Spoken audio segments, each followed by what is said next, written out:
Today we're going to look at iMovie. Now, iMovie is part of Apple's iLife suite, and it's a really simple to use video editing program that allows you to take video from DV cameras or from existing video files and edit them and apply a variety of effects really simply and easily. It then allows you to send it out to either DVD or as a video file to play back on a computer or on the internet. Now, to begin with, you will want to have some video footage. Now, this could be filmed on a DV camera, or it could be existing video files. It could even be something shot on your camera phone. Once you have your video footage and you're ready to start editing, we're going to begin by launching iMovie, which you'll find on the dock down here. You'll also find iMovie on every single machine in Grays, as it's a standard program that's on every single Mac.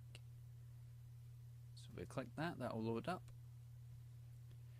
and when it loads up it will do one of two things. It will either open a previous existing project, or it will ask you if you'd like to create a new project. If it opens an existing project, just close that and this screen will then appear. Now we're going to create a new project from scratch, so we'll click the create new project button.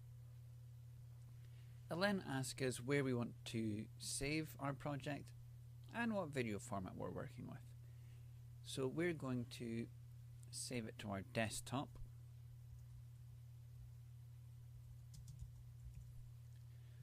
And then we're going to select our video format. Now this sounds like it could be quite complex, but there are a few basic rules that if we just follow them, then make sure we won't be too far.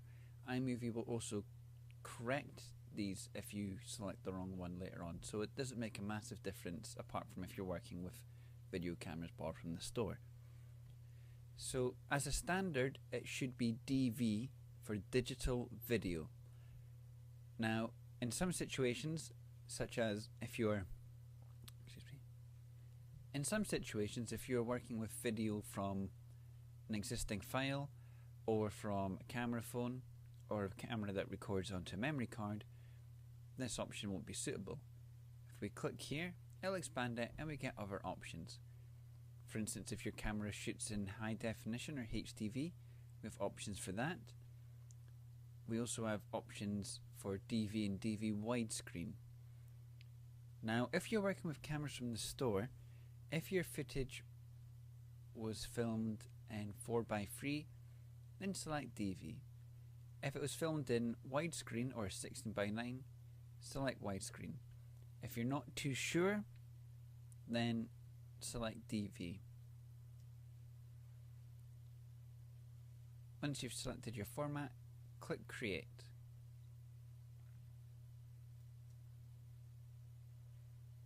iMovie will then load up a fresh new project for you.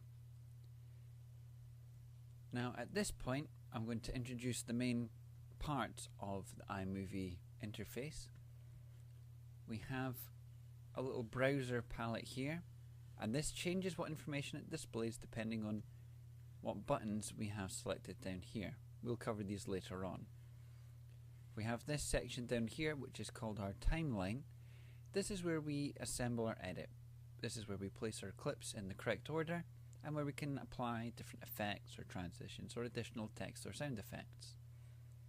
We have our transport controls here, which allow us to play back and rewind and play back full screen. It also allows us to change the volume of our project with this little volume slider here. And in this big area here, this is where our project will play back. This is where we can preview video clips or when we can play back or edit that we have arranged in our timeline. So at this point we're now ready to bring footage into our project. If you have footage that's been shot to DV tape, it's at this point that we want to connect our camera to the computer. We'll do this with a FireWire cable, making sure that our camera is set to playback mode. So we'll plug that in, and when we do that, iMovie should automatically detect that camera has been connected, and then it will bring it up in this part of the screen here. We'll also get a few more controls down here as well. Now these controls here, if we press play on them, it will start playing back the footage on the camera onto our computer. You'll see on your camera screen that it is playing back, and we are now controlling the camera on our computer. So we can pause it, fast forward it, we can stop it, and we can play back our footage. Now you want to make sure that your footage is being put to the point that you want to begin capturing from. Now when we capture the footage from the camera into iMovie, this is a real-time process. If you have 10 minutes of video footage, it will take 10 minutes to copy into iMovie. So you need to make sure that your footage has been rewound to the start of the tape, or the start of the section of footage that you want to capture onto your project. We'll press play to make sure that we're at the right point. And then when you're ready to go, we just click this button here called Import, and iMovie will automatically start playing back your footage.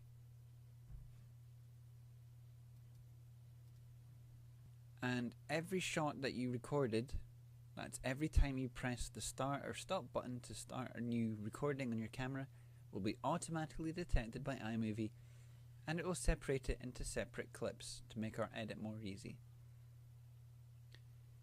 Now like I said, this is a real-time process, so it can take a little bit of time. However, you want to make sure that you're there to, just in case you encounter any problems. When it gets to the end of the tape, it will stop.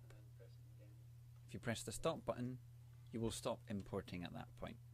So as you can see, we've got 6 clips that we captured off our tape just then, and now we can turn off our camera and unplug it from our Mac.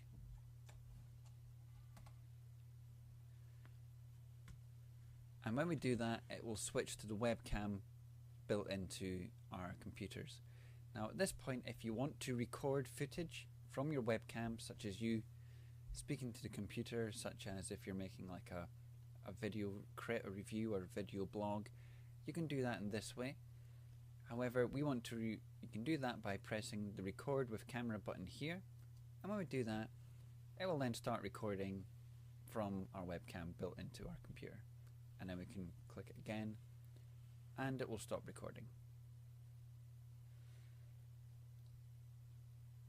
Now that we have captured our footage, we are now ready to return to editing mode. Now you would have noticed down here there's a little switch. When it's flicked to this side, it will start capturing from a camera or recording video from the webcam. If it does not automatically return to editing mode, if we click it again, it will return us to the editing mode where we can start to arrange our edit. Now if we could select a clip, we can preview that clip by selecting it up here and then pressing the play button. We can then get a wee preview of our video there. And we can do that with any video clip.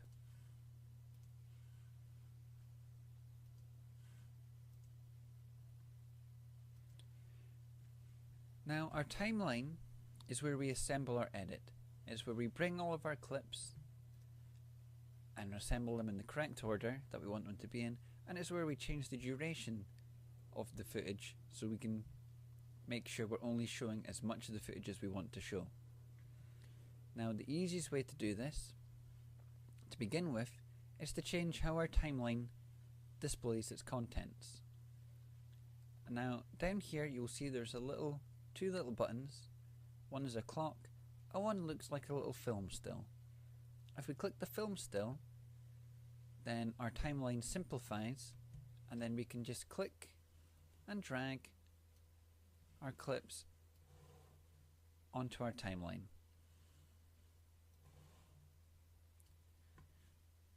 Want to change the order of our clips, we simply click on them and drag them to change the order.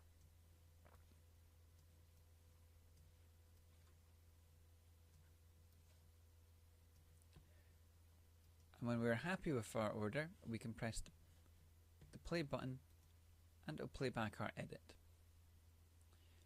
Now you'll notice when we press the play button that this little triangle tracks across this little blue bar here. You'll also notice there's a little red line that tracks across here, across your clips. Now these markers are called your playhead, and it shows where in your edit you currently are. So if we stop, we can see at what point in our edit our playhead is. We can then drag our playhead manually back and forth through our edit, thus transporting us forward and back through our edit, and so we can see at what point a certain part of footage shows. Now this is a very basic edit, and sometimes when a shot will be too long. So say for instance this shot walking to the desk is too long, and then we're looking at this shot for too long. We want to get to the next shot quicker. Now the easiest way to do that is by clicking on this button here, the little clock, and our timeline will expand out and it will show each clip is a different length now. How long a clip is a direct representation of how long that clip is. So we can see that this clip is longer than this clip, which is longer than this clip. Now we want to make a clip shorter, such as this one. Say we want it to not begin here, but we want it to begin here. We can position our playhead manually so that we get to the point that we want, and then we can use that as a guide to shorten the clip. To do that, we simply move our mouse to the start or end of a clip, and you see how our cursor changes as we bring it to the edge of a clip.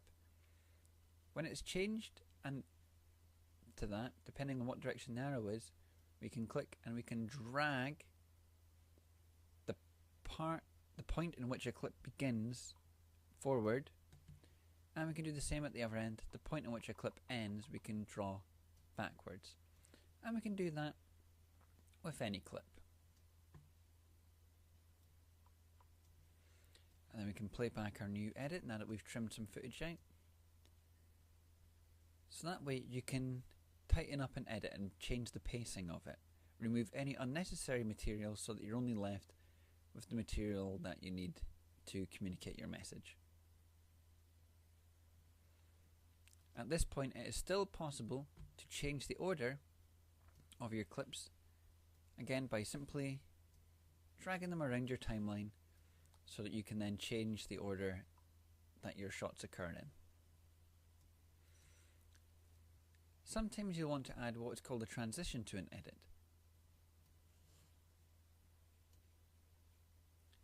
Sometimes you'll want to add what is called a transition to an edit. A transition is an effect from moving from one shot to a next. The simplest is probably a fade through where one picture slowly fades away whilst the other picture slowly fades in. There are lots of different transitions to choose from, and we're going to look at how you apply them because they all work in the same way. Now so far we've only looked at clips being up here, if we see our clips button, but you'll also notice there are 4 other buttons. Now we can ignore the themes button because we're generating all original content, and we're just going to look at the media and the editing buttons today. Now for a transition you want to select the editing button, and when that happens what is displayed here will change, and you see we have a few different options. We have titles, which are text, transitions, and we also have video and audio effects. Now we're going to apply transition, so we're going to place our playhead at the point where 2 clips meet. That way our transition will be applied to that point and to those 2 clips. And you'll see here we have a few different options. So I'm going to select one, and when I select it we'll get a little preview as to what that will look like there. Some of them are more interesting than others. That's slightly more subtle. Some of them aren't generally suitable for a project. So you want to make sure that you don't choose a transition just for the sake of choosing a transition. In this scenario, I'm going to choose cross dissolve, as the fading over from one shot to the next works quite well, and it's quite a subtle effect. Now once I've chosen which transition I want to use, I can change how long it takes to move from one shot to the next with this little speed bar here, and I can make it shorter so that it fades from one shot to the next more quickly, or I can make it longer so it takes a much longer time to transition from one shot to the next. In this situation, I'm going to make it a little bit shorter, so about 1.5 seconds. And once I'm happy, I can then select the transition and click onto it and drag it down in between the two clips that I want, and see how they move to make room for it. And when I let go, my transition will appear like a little Lego brick, and then I can then play that back and it'll fade from one shot to the next. If I later decide I want to change the duration of a transition, I can select the transition, adjust its speed on the bar, click the update button, and it will make the adjustment for us. Everything is adjustable in video, nothing is set in stone until you finish. Can then play that back. If I then decide that I do not want a transition, I can remove it by selecting it and pressing the backspace key, and it will remove it from my edit. I can do that with a clip as well. If I select a clip and press the delete key, it will also remove it from my edit. So now I have a selection of transitions and some clips in my edit. I might want to place text into my edit, such as titles or your name as the author of the work, or even if you're making like a video sketchbook, you might want to put annotations on certain things so that people viewing the video, you can basically add little notes to help them kind of understand the content. To do this, we select the editing button, and then at the top we have titles, and they work in much the same way as the transitions do. I place my playhead where I want my text to begin. I can then select a text option.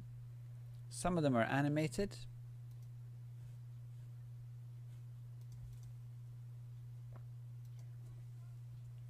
And you can type in what your text is in these little boxes here.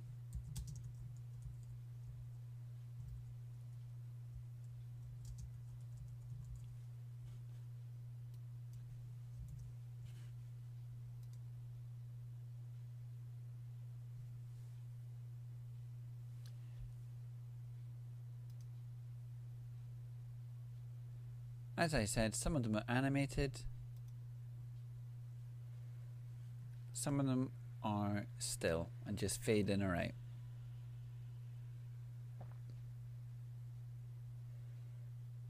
Some of them are designed to act as subtitles introducing for something, such as this one. That would be useful if, say, you're interviewing someone. And when you've selected the option that you want, you can then even choose the font,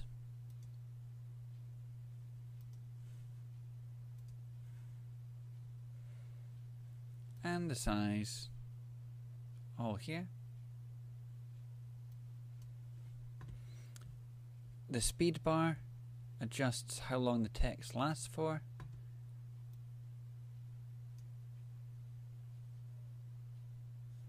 And when you're happy, we can just click this little button here called Add. It will then add that portion of text to your video, so you can then play that back.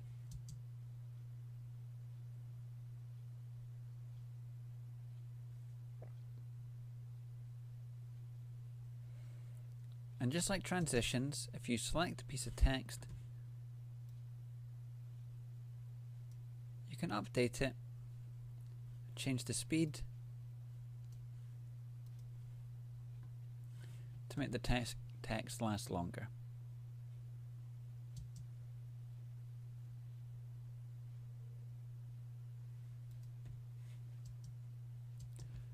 There are some situations where you will want text to appear over black, just a blank screen with text. Now we can do that. We'll select the text option. And you see that we have a little option down here, over black. We'll change the colour of our text. And when we've done that, we can then add it to our edit in one of two ways. We can either position our playhead where we want the text to go and click the add button as before.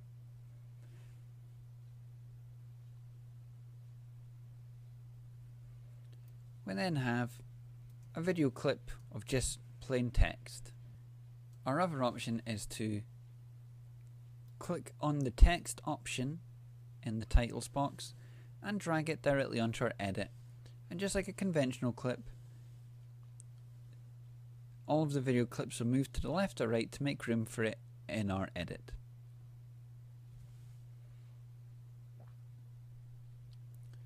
And just like a conventional clip, we can also change the duration of it by clicking the start or end of it.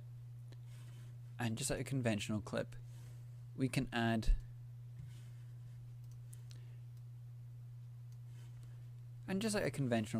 also add transitions.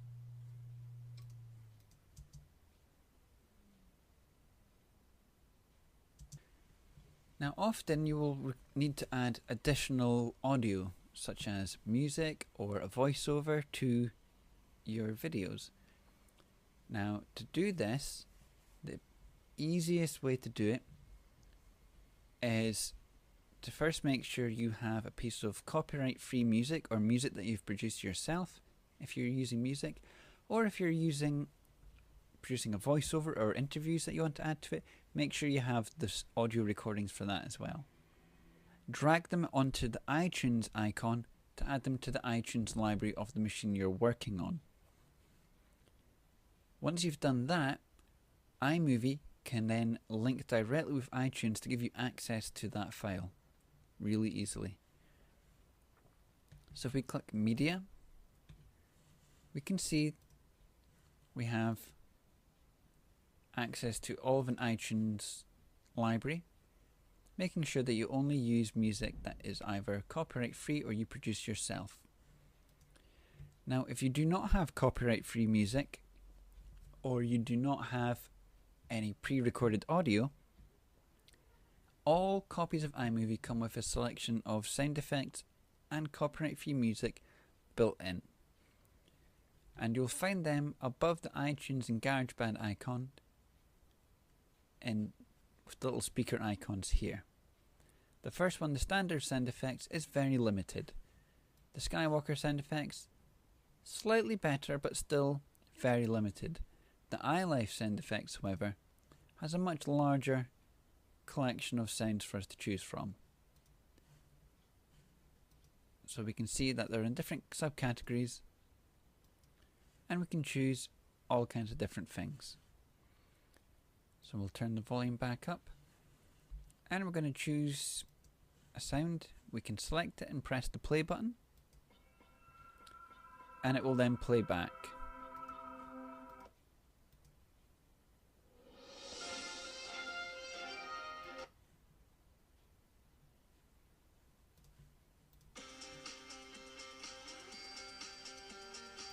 You have found the sound file or the piece of music that you want to use. To add it to our edit, we simply drag it on to our timeline. Now you'll notice that all of our video clips are all in a line up here, but if we look beneath, there are two bands below it. Now these two bands are for audio only. The top band is for audio with video. So if you've recorded video and there's audio with that clip, all of that's in the one place. So we're going to drag our piece of audio to one of these two lower bands here. So we click on it and we drag it down, and you'll see there's a thin purple line towards the left there at our playhead, letting us see where it's going to begin. We're going to drag that right to the start. So now when we play back,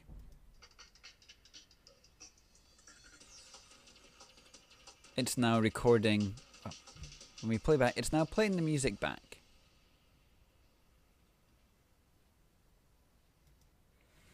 Now you can add more than one sound. So I'm gonna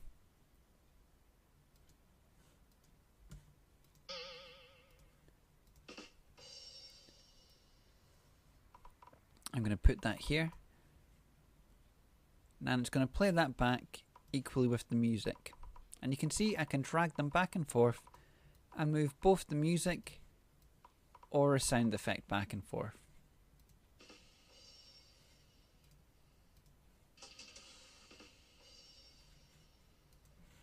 And if I want to remove a piece of audio, I simply select it and press the delete button to remove it.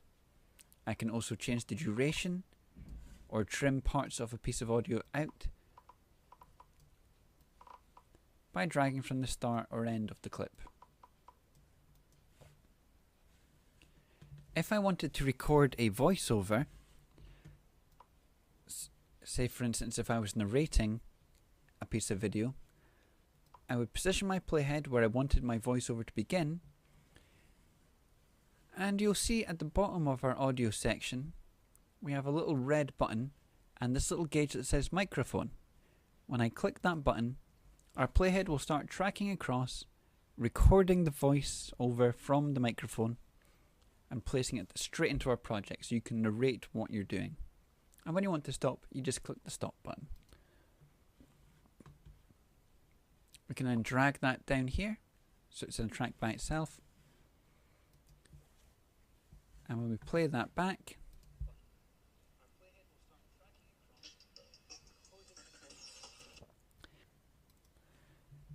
now we could hear when we played back, the music was overpowering the sound of the voiceover.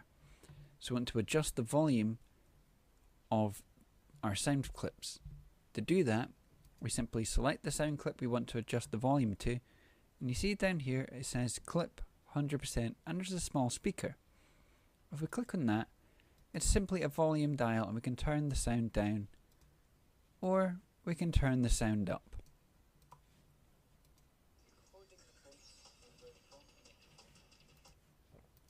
Sometimes it takes a little bit of playing around with to make sure that you've got the balance correct.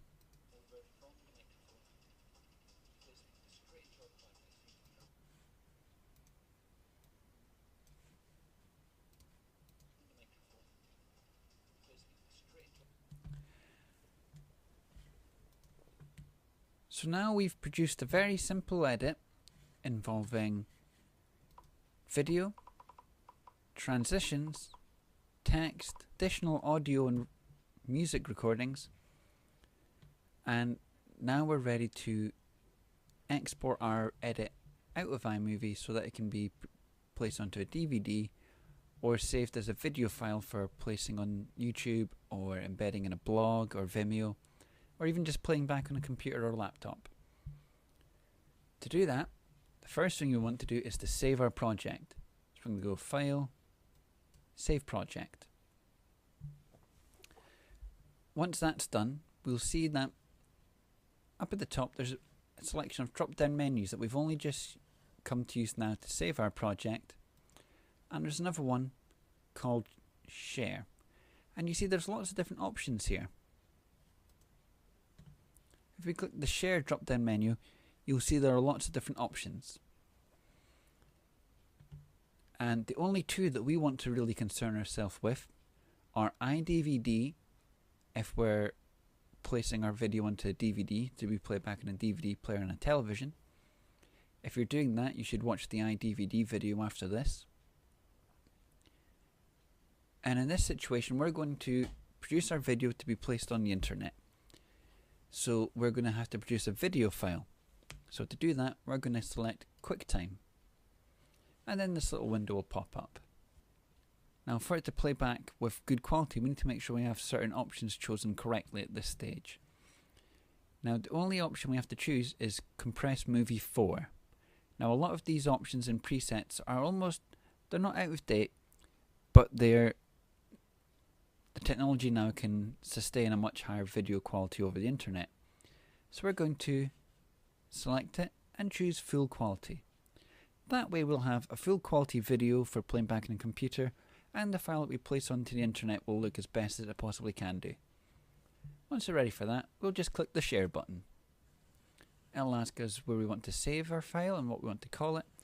And if we're happy with that, we just click the save button. It'll then start exporting our video out.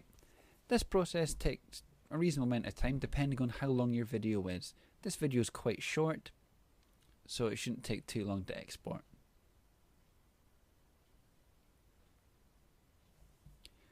Once it's exported, we can now see that we have our video here.